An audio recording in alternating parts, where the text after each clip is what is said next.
Alright, what's up sa inyo mga kababayan? Ako nga po pala si Jake Magnus at nandito na naman po kayo ngayon sa Jake Magnus TV at sa Facebook page po natin. Nandito na naman po kayo ngayon sa Jake Magnus Opinion. So ito po pag-uusapan natin mga kababayan ay walang iba lang naman kung hindi etong nakita nating balita patungkol po sa interview nitong mga sugar daddy na ikinukonekta dito kay Dominic Roque mga kababayan at sanhi ng hiwalay ang Dominic at Bea Alonzo. Pero bago po natin pag-usapan yan ay nais ko lamang po sabihin sa inyo na kung kayo po ay bago pa lamang po dito sa ating YouTube channel ay hinihikayat ko po kayo na wag niyo po sanang kalimutan na i-like po ito pong video natin na ito at wag niyo na rin pong kalimutan na mag-subscribe dito sa ating YouTube channel. Hit nyo na rin po yung ating notification bell para lagi po kayong updated sa tuwing mag-upload po tayo or magla-live tayo ng panibagong issue or video na katulad po nito mga kababayan. At gusto ko din po kayong batiin ng isang magandang umaga, tanghali, hapon, gabi, saan man sulok ng mundo kayo naroroon, mapo sa Pilipinas man po kayo or ibang bansa, sana po ay nasa mabuti po kayong kalagayan at gabayan po kayo ng ating Panginoon. Mega love shoutout po sa inyo at mabuhay po kayong lahat. So ito na mga kababayan yung pinakahihintay nyong lahat. Alam ko marami naghihintay sa atin na gawa ng reaction video yung exclusive interview nitong si Mama Bolet at saka nitong si Bong Suntay mga kababayan, na kung saan etong si Mama Bolet yung tinuturong nagbigay ng kondo dito kay Dominic Roque at saka ito naman pong si Bong Suntay yung itinuturo naman pong nagbigay ng gasolinahan dito kay Dominic Roque mga kababayan. Pero anyway, uulitin ko bago tayo magpatuloy. Gusto ko lamang po sabihin sa inyo, yung mga nanonood ngayon, mga nakatutok sa ating premiere, huwag nyo po sanang kaligtaan na i-like po itong video natin na ito at huwag nyo na rin pong kalimutan na mag-subscribe mga kababayan. Maraming salamat po sa inyo. Umpisahan na po natin. Kinay-credit po natin ito kay Sir J. Ruiz Talks at Sentro mga kababayan. Kanya po yan, hindi po yan natin. Gagawan lamang po natin ng reaction video. Ano po, pakisupport na rin po ang kanyang Facebook page mga kababayan. So anyway, ito i-play na po agad natin. Hello guys! Welcome to J. Ruiz Talks at Sentro Artista, kwentuhan ng mga personalidad at influencers ng bansa. Ako po ang inyong lingkod si J. Ruiz at sa araw na ito ay makakasama natin ang dalawang politiko na pinag-uusapan na ngayon ng marami. Kung matatandaan nyo mga kababayan, eto si Mama Bolet. Eto yung nakaganon si Dominic. Nakaganon. Tapos ito naman po si Bong Suntay yung itinuturong nagbigay ng gasolinahan dito kay Dominic Roque. So ipagpatuloy pa natin mga kababayan. Dahil sa pagkakadawit ng kanilang mga pangalan sa hiwalayang Bea Alonzo at Dominic Roque ang nakugot na kasala nila. At syempre, papakilala natin kung dalawang kaibigan natin. Walang iba po, hindi si Mayor Bulit Alusos at si dating Congressman Bong Suntay. Ang lakas ng music mga kababayan nitong vlog na inilabas nitong si CJ Ruiz. Pero anyway, pagpatuloy pa natin. Thank you very much for inviting us here. Salamat din sa pag-imbita dito sa inyong napakagandang gallery and coffee shop, no? We'd both like to say thank you for giving us a platform na pwede ma-clarify namin yung mga issues na binabato sa amin and sa mga tao. Ito kasi yung mga nakarang araw, viral po yung sa social media at sa mga vlogs. Ito nga pagkakadawit ng mga pangalan ninyo dito sa hiwalayan Dominic Roque at Bea Alonzo. Paano niya ba nakilala si Dominic Roque? Almost more than 10 years na namin ang pagkakaibigan namin. No? Magbabarkada talaga kami. Nag-umpisa yan sa pagmumotor. Nagkakarera kami sa Clark. And then from there, naging... Ito pala yung pangalan ng kanilang mga kababayan, Escorting the Euro Monkeys UK Tour mga kababayan. So nagkakilala sila dito bilang isang group riders. Kaya nga kung makikita nyo mga kababayan yung mga milyonaryo, yung mga mayayamang personalidad, ang ginagawa nung iba, bumibili sila ng mamahaling motor like Ducati. And then nagme-member sila mga kababayan sa mga Ducati group. Dahil nga naman, kapag ka naging member ka ng isang Ducati group, lahat ng mga kasali doon, mga mayayaman at mga kilalang personalidad. At doon mga kababayan magkakaroon at magsisimula ng mga connection. So parang ganito po yan mga kababayan, yung mga member siguro nitong Euro Monkeys, ito po yung mga kilalang personalidad, mga artista, mga politiko at mga negosyante. At dito nagtutulungan sila mga kababayan. Ano po, ipagpatuloy pa natin.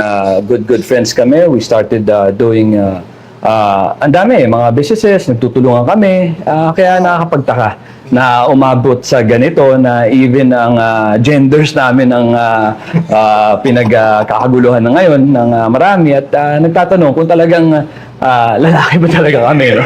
So, Hindi, kahit ako din naman. Mga kababayan, kahit ako din naman, nagtatanong ako, Mayor Bullet, lalaki po ba talaga kayo? Baka mamaya, palabas lang tong interview ito para mapagtakpan yung ating gasorya. Pero anyway, mga kababayan, pagpatuloy pa natin. nakakatawa lang yung issue. Actually, pinagtatawanan lang namin. But it's anyways, it's a good time also to clarify things, no? Yung totoo lang, yung gusto natin i-clarify para malaman din. Yes, Jay, alam mo, tama sinabi ni Mayor Bullet. Matagal na kaming magbabarkada. Kagaya ng sinabi niya, started with similar passions for riding motorcycles, cars, at masasaya kaming magkakasama. In fact, yung passion na yan led to the formation of a group, yung tinatawag namin Euro Monkeys, which is a group that where Mayor Bullet, myself, si Dominic, si Dingdong Dantes, Richard Gutierrez, Kim Atienza, and some other people, sila Doc Yapi, sila Emil Bano, belongs.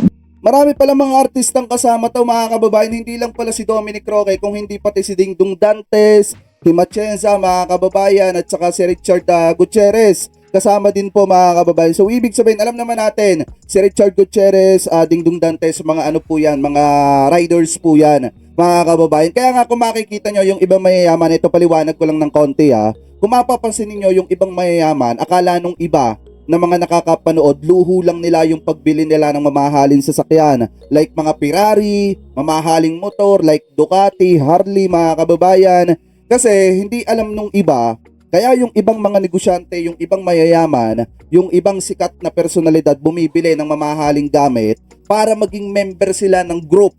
Like ng group ng mga Ferrari, like ng group ng mga Ducati at Harley, mga kababayan, para makakuha sila ng connection doon. Dahil nga naman, alam naman natin, yung mga riders na yan, nagtutulungan yan, mga kababayan. Lalo na kung yung isang negosyante, kailangan ng tulong ng kapwa niya negosyante, magtutulungan po yan, mga kababayan, para mas lalo pang umangat yung kanilang group. So parang ganito, yun nangyayari, mga kababayan. Pero sa kasamaang palad nga, si Mayor Bullet, naging Mama Bullet.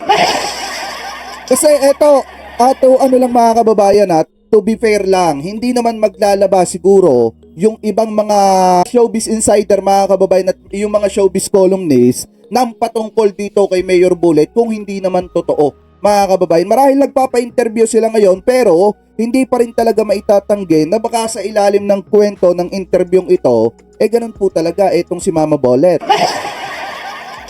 Mga kababayan, pero ang maganda dito sa ginawa nitong si Bong Suntay at saka po nitong si Mayor Bullet, mga kababayan, nilinaw nila sa publiko yung mga isyong ibinabato sa kanila. Kasi nga sabi ko nung nakaraan, much better na linawin nila sa publiko kaysa mas lalo pang lumala at madugtungan ng iba't ibang kwento. Ano po, so ipagpatuloy pa natin. Dahil pare-pareho, we both share similar taste, similar passions, and of course, yung love for riding motorcycles. Throughout the years, lagi kaming magkakasama. At alam mo, sa barkadahan, andyan din yung pagnanais mo na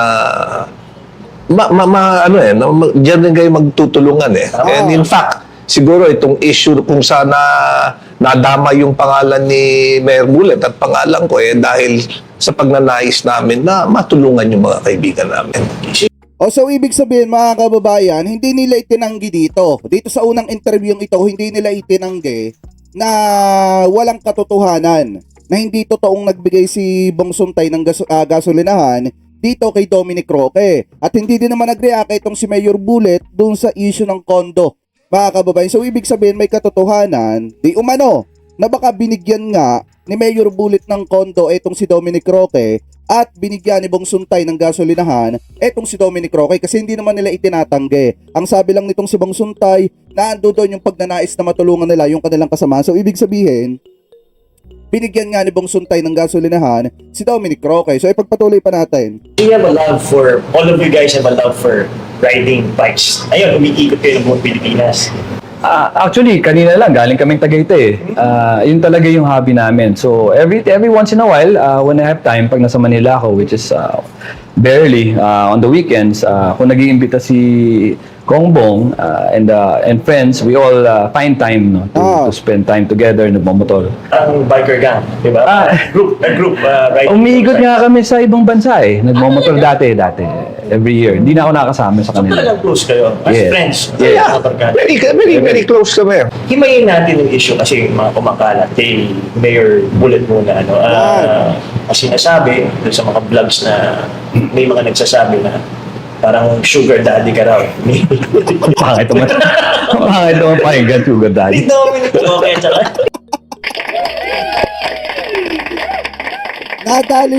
Nadali mo si J. Ruiz. Ang pangit nga naman pakinggan. Biruin mo, napakakapal ng bigote mo mga kababayan. Yung akin nga medyo tumutubo na ulit, pero mamaya aahitin na ulit natin yan. Napakapangit naman nga pakinggan mga kababayan na napakakapal ng bigote mo, tapos tatawagin kang sugar daddy. Tatawagin kang mama bullet. Pero mga kababayan, kita nyo tinatawanan lang nitong si nitong si Mayor Bullet, yung tawag sa kanya na sugar daddy. Pagpatuloy pa natin. Nakatawa talaga yun. Yun nga. Yun nga. Sugar daddy na binahay mo raw siya sa isang kondo na mamahaling kondo. Okay. Ay, clarify ko lang, no? Oo nga. Ayan mga kababayan, baka dito sa second interview, ika-clarify na nila kung may katotohanan ba na ibinahay nitong si nitong si Mayor Bullet, etong si Dominic Roque sa isang mamahaling kondo. So pakinggan natin mga kababayan. Daddy Bullet. Daddy na na. Bakla na matanda pa. Ano ba naman yan? Actually, yung condo, no, totoo, akin talaga yun. I've had it for quite some time, no. Congressman pa lang ako. Pre-selling pa nga, nakuha ko yan. Dalawa yan eh. Ginawa ko siyang Airbnb, but because of the pandemic, pinagbawalan kami i-open for Airbnb. And syempre, as a friend, barkada, si Dom asked me if I wanted to have it rented. Hindi ko naman ginagamit kasi I stay in the Pitan City now and I live in Alabang. So, syempre, ipaparent natin sa barkada natin for a good price. And natawa lang ako kung bakit tumalon yung issue from business to So ibig sabihin mga kababayan, hindi talaga itinatanggay ni Mayor Bullet. Sinabi niya kanya talaga yung kondo.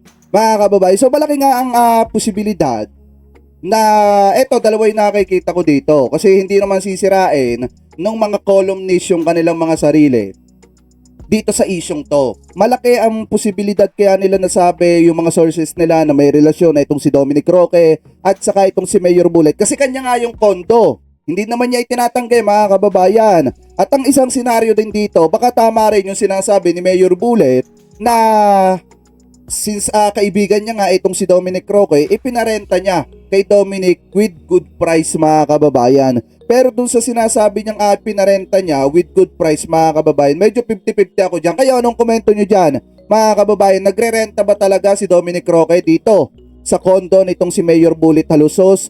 Or kung ano yung nasa isip natin mga kababayan. Pero comment below na lamang pa, ipagpatuloy pa natin. binahay na eh. Di ba? So, sana naman na itong mga nagkakalat, yung mga that are claiming that they are mga batikang journalists, no? Sana naman, ingat-ingat din kasi they have a responsibility to the people na dapat fact-finding. Hindi yung nalaman nila na nasa pangalan ko yung kondo, sugar daddy na ako bigla, di ba? So, hindi ba pwedeng ni-rent? Hindi ba pwedeng binibenta? There's so many, tumalon ka agad eh. Ang problema doon, sinakyan eh. Gina-gaslight nila yung issue eh. And naawa rin kami kay Dom. Kasi syempre, affected na nga yung tao sa breakup. Ililink pa kami sa kanya. So kami, pinagtatawanan lang talaga namin. But at some point, no, kailangan talaga tumigil. And I think these people have to also be reprimanded, no? Kailangan may consequences din yung may batas tayo eh. No? So ibig sabihin dito sa sinabi ni Mayor Bullet, malaki ang chance mga kababayan na kapag hindi tinigilan yung issue about sa kanya, baka magdemanda sila. Kasi may batas nga mga kababayan and then may consequence din yung paglalabas ng mga issue na wala namang katotohanan. Pero gaya nga ng sabi ko mga kababayan, na to be fair, hindi sisirain ng mga columnist yung kanilang mga sarili at hindi sisirain ng mga sources ng columnist yung mga sarili nila dun sa binibigyan nila ng source. Mga kababayan, kaya 50-50 tayo dito sa isyong ito. Ano po, ipagpatuloy pa natin. Magkano upahan dito sa... Usually, a unit like mine, siguro 100 plus. O, back then, Yeah. Pero ang usapan namin ni Dom, 50% lang, provided na ayusin niya. So, inayos niya lahat. Yung pinakita niya sa video, totoo yun.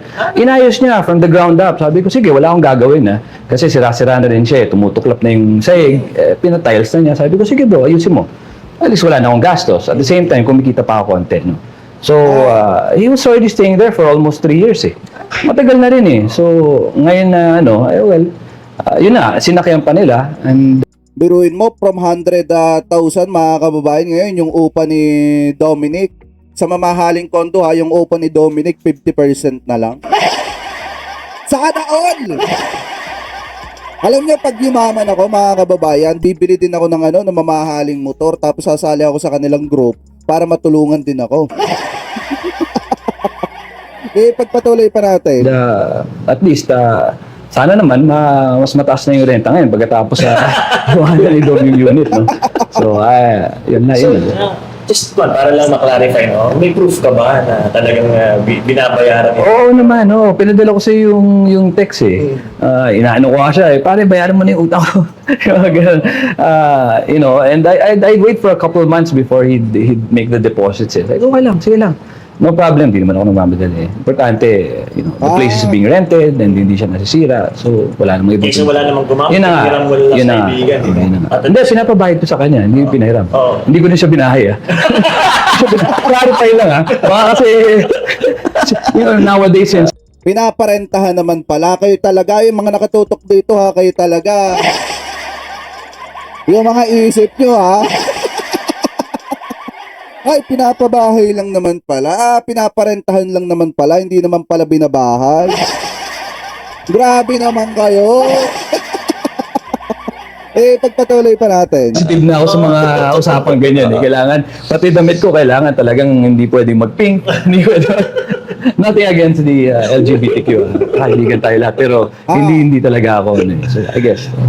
Kay Kongbong naman, sa'yo naman, iba naman ba ito sa issue? Alam naman natin na ambassador si Dominic Roque sa mga clean fuel gasoline stations mo. Ngayon naman, sinasabi na binigyan mo raw siya ng gasolinahan. Well, alam mo, kagaya ng sinabi ni Bullet, it's very easy naman to find the truth kung talagang itong mga sinasabi natin mga batigang reporters, journalists, kung gusto nila malaman kung ano ito madaling malaman naman Pero siyempre, kung ang purpose is yung pang-iintriga, then it doesn't matter kung ano yung totoo.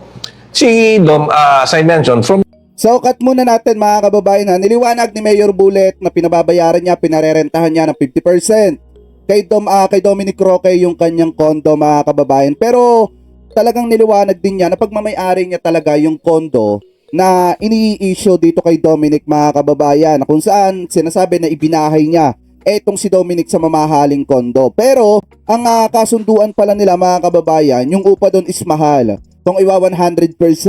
Kaya ang ginawa nitong si Mayor Bullet, ipagawa ni Dominic Roque yung kondo, and then mga kababayan, 50% na lang yung upa. And then may proof din naman na inilabas na naniningil itong si Mayor Bullet dito kay Dominic Roque, yung proof ng kanilang transaction or bayaran sa upa ng kondo mga kababayan. So sa madalit salita, lalaki daw po etong si Mayor Bullet. Hindi na siya mama ngayon, mayor na siya. So ngayon, ang pakikinggan naman natin paliwanag ay eto naman po mga kababayan kay Sir Bong Suntay. Ano po, yun naman po yung pakikinggan natin paliwanag dahil na-issue siya dito kay Dominic Roque na siya yung nagbigay ng gasolinahan kay Dominic. Ano po, so ito pakinggan natin. from being a friend na mahilig sa motor, nangangarera yan Parang si Mayor Bullet, nangangarera ng motorsiklo yan dati So because mahilig rin siyang sa motorsports, nung nagkaroon ang kumpanya ko, yung Clean Fuel, nung nagkaroon kami ng team, yung Formula V, yun yung predecessor ng ng Vios Cup. Okay. So nung nagkaroon ng Formula V, I decided to get a team, to put a team doon sa karera na yan. And kinailangan ko ng celebrity driver. Kasi yung meron kaming professional driver, tapos nung kumuha rin kami ng celebrity driver. Siyempre, sino pa ba yung kukunin ko? Di kukunin ko na yung kaibigan ko to drive for us.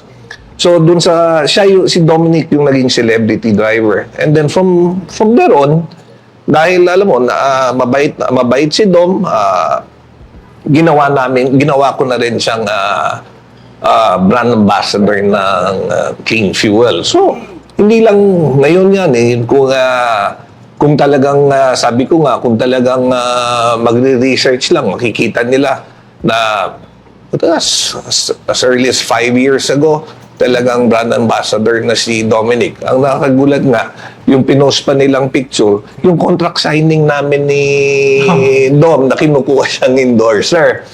Pero wala naman din katotohanan na binigyan siya ng gasolina. No. He's present doon sa yung contract signing na yon was yung contract signing between myself as president of Clean Fuel and him as yung aming brand ambassador. Tapos nun, may mga picture na nasa ribbon cutting siya because that's part of his responsibility as brand ambassador of Clean Fuel to... So wala palang katotohanan na binigyan ng gasolinahan ni Sir Bong Suntay etong si Dominic Roque, mga kababayan. Kaya pala naandun siya sa ribbon cutting is dahil si Dominic Roque ang brand ambassador ng Clean Fuel, mga kababayan. So wala palang gasolinahan etong si Dominic Roque. Pero may mga lumalabas na balita, mga kababayan, na kaya nag-break etong si Dominic Roque at saka itong si Bea Alonzo dahil nagulat yung pamilya nitong si Bea Alonzo nang sabihin na may gasolinahan daw. Di umano etong si Dominic Roque at mayroong kondo. Tapos nung pinaimbestigahan, mga kababayan, etong si Dominic Roque ng pamilya ni Bea Alonzo na predict na yung kondo hindi niya pagmamayari. At ngayon kiniklaim ni Mayor Bullet na kanya talaga. And then yung gasolinahan, mga kababayan, hindi naman pala kay Dominic Roque. So ipagpatuloy pa natin. To attend yung mga ribbon cutting ng Clean Fuel. Kaya ako, noong una, natatawa. I was taking it lightly. In fact, sabi ko nga sa kaibigan ko, uy, okay to nakakakuha ng libreng advertisement ng Clean Fuel. Oo. Tsaka dumami yung followers ko. Oo. Tinignan ko rin yung followers ni Mayor Bullet. Nakita kong pasikat na siya ngayon. So siguro, pagka natapos yung kontrata ni Dom, si Bullet naman ako yung endorser dahil sikat na rin So, napakaliwanag naman, mga kababayan. Ito. May kasunod pa pala to. Ito pala, unang interview pa lang. So, ibig sabihin, mga kababayan, part 1 pa lang to. Mamaya natin gagawa ng reaction video yung part 2. So, ngayon, dito sa part 1, mga kababayan, kinlaim ni Mayor Bullet na kanya talaga yung kondo. At hindi niya naman itinatanggi na siya yung may-ari ng kondo, mga kababayan. Pero ang usapan nila ni Dominic Roque, mga kababayan, is 50-50. Sila dun sa upa. Kumbaga 50-50 yung ibabayad ditong si Dominic Roque dun sa upa, basta ang kondisyon ay ipapagawa niya yung kondo, mga kababayan. And then naman, yung sinabi dito ni Sir Bong Suntay, parang sinasabi niyang walang katotohanan na mayroong gasolinahan etong si Dominic Roque na ibinigay niya, mga kababayan. Kaya naandun pala itong si Dominic Roque sa ribbon cutting ng Clean Fuel, mga kababayan, is dahil brand ambassador ng Clean Fuel etong si Dominic Roque, mga kababayan. So ibig sabihin, walang katotohanan yung ibinabatong issue sa kanila na etong si Mayor Bullet ay si Mama Bullet. At eto naman pong si Sir Bong Suntay ay si Mama Sir Bong Suntay. Parang ganon, mga kababayan. At wala din katotohanan na Becky etong si Mayor Bullet at Becky etong si Sir Bong Suntay, mga kababayan. Pero kayo, ano pong komento ninyo at opinion ninyo hingil po dito sa mga issue pong ibinabato sa kanila, mga kababayan? Comment below na lamang po kung ano po yung masasabi at opinion ninyo hingil po dito sa isyong ibinabato kay Mayor Bullet at saka dito kay Sir Bong Suntay, mga kababayan. Naniniwala ba kayo na etong si Mayor Bullet is talagang pinarerentahan kay Dominic Roque yung kondo niya, mga kababayan, sa porsyentong 50%, mga kababayan? At naniniwala ba kayo na hindi talaga binigyan ni Sir Bong Suntay si Dominic Roque ng gasolinahan? So comment below na lamang po kung ano pong opinion at gusto po ninyong sabihin dito po sa video ito. Pero bago po natin tuluyang tapusin itong video natin at tuluyan tayong pansamantala magpaalam, ay nais ko lamang po magpasalamat sa isang katulad mo na hindi nakakalimutan, lalo na Team Reply na hindi nakakalimutan na mag-iwan ng iyong like dyan sa ating like button dyan sa baba, at maraming salamat din sa isang katulad mo na Team Reply na hindi nakakalimutan na mag-iwan ng iyong mga komento. So comment below kung anong gusto ninyo sabihin hingil po dito sa interview ni Mayor Bullet at ni Sir Bong Suntay. At gusto ko din magpasalamat sa isang katulad mo na Team Reply na hindi nakakalimutan na wag i-skip yung ating mga ads. Maraming salamat po sa walang sabang pagsuporta at pagmamahal dito po sa ating YouTube channel. So maraming salamat po. Ingat po kayo palagi. God bless po. Thank you po.